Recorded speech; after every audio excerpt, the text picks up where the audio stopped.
बिस्मिल्लाहिर्रहमानिर्रहीम। अस्सलाम वालेकुम नाजरीन। गर्मी से तंग अफराद के लिए खुशखबरी, चारों सूबों में 100 मिलीमीटर बारिश का इम्कान।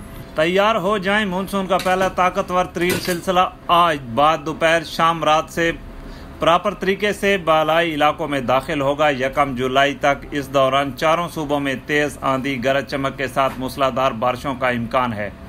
गर्मी की लहर में वक्ती तौर पर कमी होगी। पंजाब सिंध के मुख्तलिफ इलाकों में 100 से ज़ायद मिलीमीटर बारिश रिकॉर्ड हो सकती है।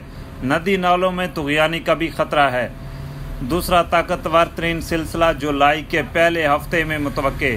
जुलाई के पहले हफ्ते में गैर मामूली बारिशें देखने को मिलेंगी। इसी के साथ अपने होस्ट बाकिर बुखारी को इजाज़त दीजिए। मज़ीद खबरों और अपडेट्स के लिए हमारा चैनल ज़रूर सब्सक्राइब कीजिएगा। Thank you for watching BTV news. अल्लाह हाफिज़।